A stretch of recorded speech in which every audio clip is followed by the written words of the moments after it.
Hey guys, mahal everyone, 40 the Broadway Saiyan here. Welcome back to my YouTube channel, bringing you guys another video on Dissidia Final Fantasy Opera Omnia.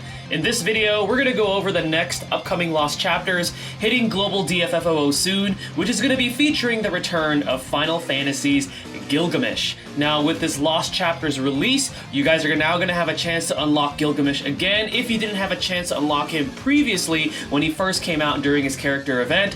Gilgamesh is going to be getting his level 70 awakening alongside his rework, and it's also going to be featuring the debut of his EX weapon. And also, there's going to be synergy alongside Gilgamesh with Bartz and Hope, and it's also going to be featuring the return of the Weapon Keeper boss. So without further ado, let's go ahead and dive right into what Gilgamesh first gets with his level 70 awakening.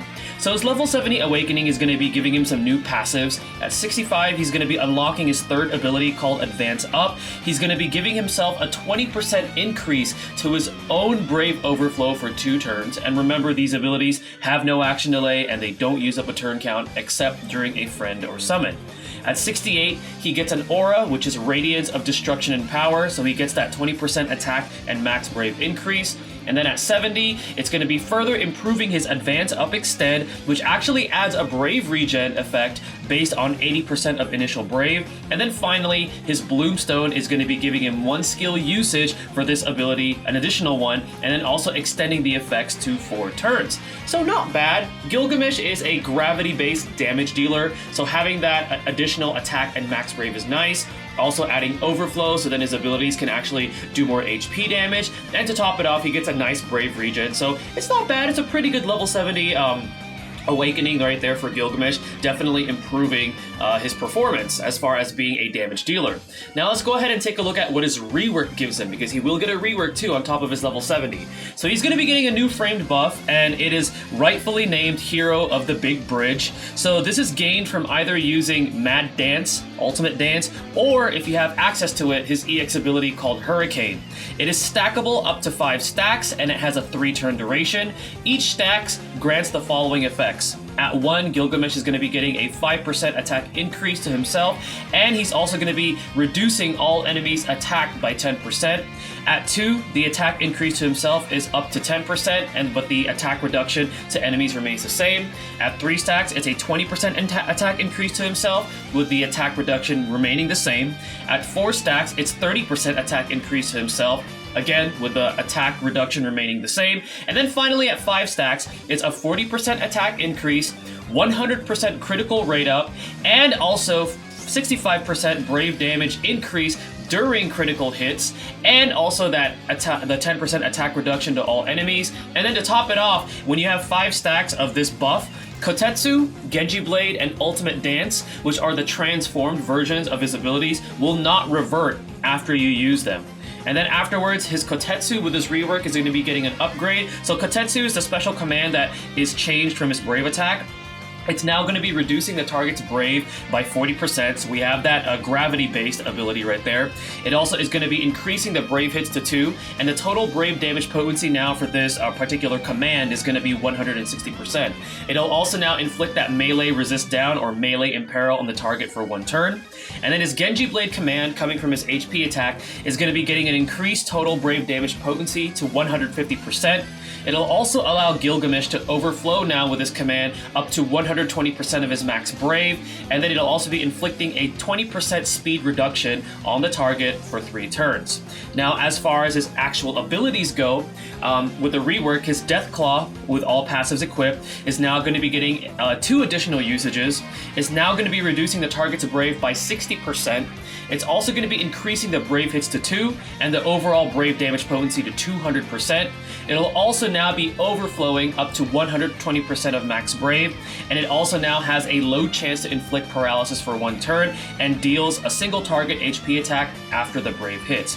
And then finally, his Mad Dance and Ultimate Dance, with all passives equipped with his rework, are going to be getting their overall Brave damage potency increased to 240%, 440% for Ultimate Dance. It'll also allow Brave to overflow for both versions up to 150% of max Brave, and with this ability, he'll also be granting himself 1 stack of Hero of the Big Bridge to himself for 3 turns. Now, if you decide to build up some artifact passives for Gilgamesh, you want to go with attack plus 108 and max brave plus 330. Pretty simple. You could try to go for the one that improves his level 50 passive. However, his level 50 passive is the one that activates at the last wave, and I generally don't really like those. I'd rather prefer it to be active the entire duration of the entire quest. So that's why I prefer 108 and max brave plus 330 as far as artifact passives go. So, pretty good rework. You know, it's not bad.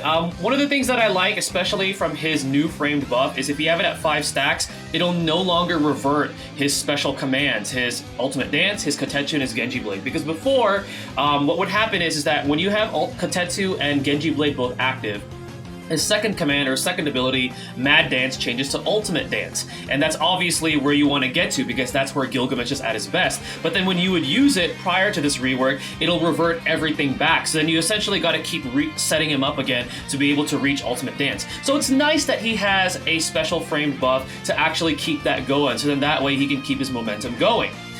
With that being said, one of the disappointing things about this rework, unfortunately, for me personally, is despite Hero of the Big Bridge being a pretty good framed buff, it only lasts 3 turns. So that's a little disappointing. I mean, you could theoretically keep using Mad Dance, Ultimate Dance to keep it to keep the stacks up, but I don't like that 3-turn duration on it. That's one of the things that I don't like. And then to top it off, his EX weapon. So if you guys want further details about his EX weapon, I'm gonna be leaving the link to my recent X Factor video where I cover that EX weapon. His EX weapon, one good thing about it is that it gives you 3 stacks of Hero of the Big Bridge when you use it, when you have it fully max limit broken, and it also has a fairly fast recharge speed. However, for what it does, he spins around 3 times. I know I complained about this last time. He spins around 3 times, or he spins around constantly, I mean, but there's only 3 brave hits. The ability itself has no overflow. It has a cool effect. It delays the target for 1 turn, but that's about it. So, talking about the banner, debuting Gilgamesh's EX weapon, I said the same things on my last X Factor video. This is probably one of the worst investments for the month of October as far as new EX weapons go for Global. Unless you absolutely love Gilgamesh, because he does have his uses. He does have that nice, gravity-based Brave attacks, so he can shave off Brave by a percentage before actually dealing damage. It's really cool. At least he has that, but not the greatest investment. This character he'll do okay for the Cosmos era, even with this rework. He has his uses. For the Chaos era, probably not. I'm sorry, Gilgamesh fans. I love Gilgamesh too. I call him the Deadpool of Final Fantasy. I think he's funny. I love how he breaks the 4th wall.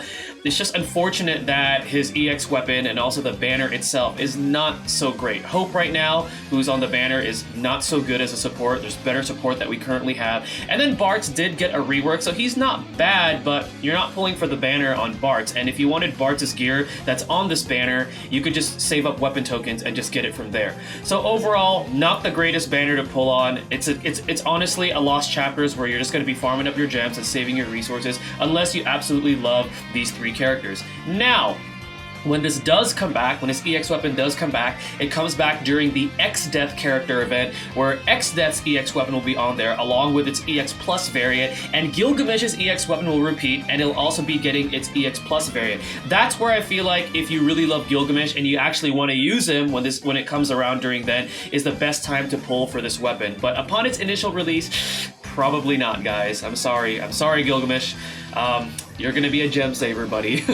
But anyways, let's go ahead and talk about quickly the Weapon Keeper boss, a little bit of a review. So it's gonna be weak to thunder, it has no resistances, and it has a chase value of 40. One thing that I didn't mention on this slide is that it is immune to all sorts of debuffs, so don't bring a debuffer because you won't be able to debuff it. The abilities to look out for is gonna be Colossal Energy Draw and Titanic Energy Draw, because what these abilities do is they recover a significant amount of Brave, like it's huge. So this is where these gravity-based abilities coming from Gilgamesh and also coming from Bartz can be very useful.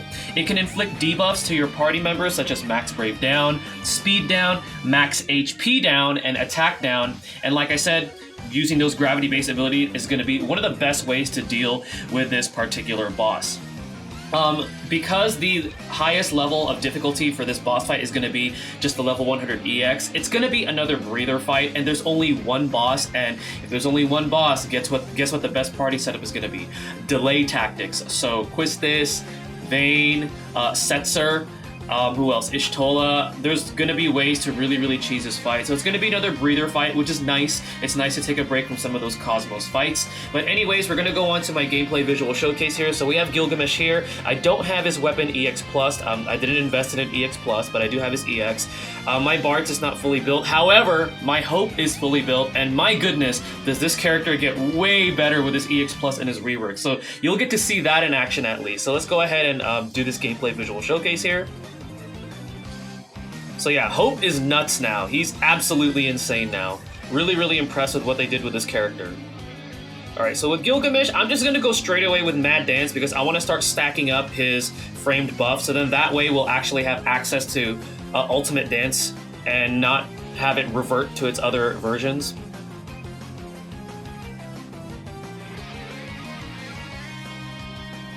Okay. And Hope has this new HP attack command, which is really cool. He like throws an asteroids down on their head. It does overflow. Again, Hope is such a good support now.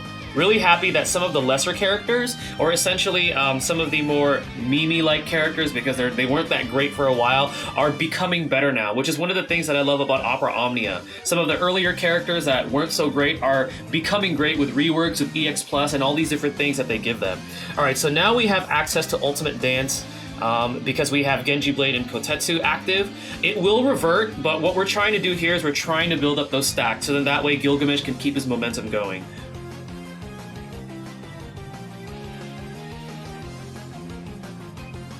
Okay. So throw that asteroid down, or meteor, whatever it looks like. I call it an asteroid because that's what it looks like. I think it would have been nice if Deathclaw, his first ability, could have also given a stack of Hero of the Big Bridge, but I mean, it is what it is. Okay, so this is the EX ability right here, and this is why I feel like it's disappointing. So he's constantly spinning around, but he only deals 3 hits. I don't get it. It's a really misleading animation, and it's only single target, and it doesn't even have overflow. So again, it's a little sad. All right. So this is going to be the boss fight right here. But I guess the cool thing about it is that it delays, and it has a fairly fast recharge rate. So I guess that's the saving factor, but again, not the greatest pull for the month of October, but Gilgamesh is a fun character. He's cool, you know. Alright, so let's go ahead and just battery up the party with Bartz. Let's do this. Okay, so here's Hope's EX. Looks really cool. Very powerful.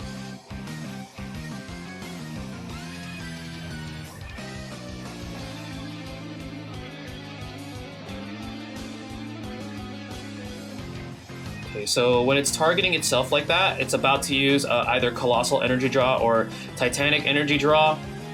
Generally, Titanic Energy Draw is the better one, and it's going to do that when its health is lower. Okay, so yeah, there we go. So now we're at a very dangerous state. So I'm just going to use Ultimate Dance here. And this is where these gravity-based abilities really help out with that, because it can get really scary if you leave his Brave at a really high amount like that. Alright, and we're just going to go ahead and summon. So again, boss fight is going to be pretty easy as far as for global standards go, because we have a lot of characters that can just cheese this fight. If there were 2 bosses present, then it could be a little bit of a challenge, but with only 1, not so much.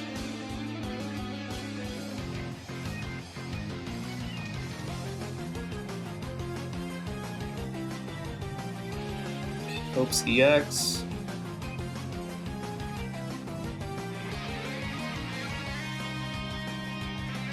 Okay, so now we could just continuously spam Ultimate Dance, which is awesome. Hope, I'm just gonna Brave Attack. So this Brave Attack also has a special command now, which looks really cool. You see all these flashy, blinding lights, which is really awesome. Okay, so if we had left his Brave amount really high on the previous turn when he did that energy draw, that Hope would have been KO'd. So that's the only thing you gotta watch out for as far as this boss fight goes.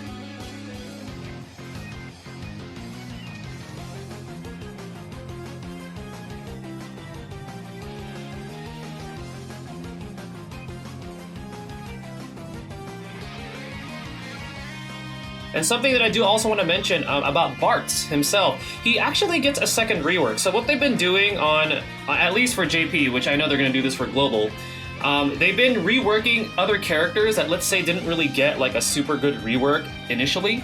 So they did that recently for Zidane, and Bart's did get one too. Hopefully they do that for some other characters as well. And again, that's what's really cool about Opera Omnia. You get to see these characters who essentially were sidelined, and now they have the spotlight again. They actually are becoming pretty useful because they rework them, they give them EX Plus weapons, and make them just overall better.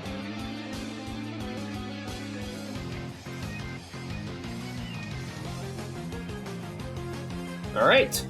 So that is going to be it, guys. That is the fight. Again, not going to be too hard, so I don't foresee anybody really struggling with that, unless you're a newer player and you're just jumping into the game for the first time. But it's not too hard to catch up, especially for level 100 EX fights. So anyways, guys, that's going to conclude my video for the Gilgamesh Lost Chapters. That is going to be going live soon on Global. And one more thing that I want to remind you guys is check out the link below in the video description and the pinned comments to my giveaway, because I am doing a giveaway. I will be announcing the 3 winners on Halloween Day, 6 p.m. Pacific Standard, so be sure to check out that link too as well. Once again, this is 40 the Broadway Saiyan. Stay tuned for my next video, and mahal, everyone.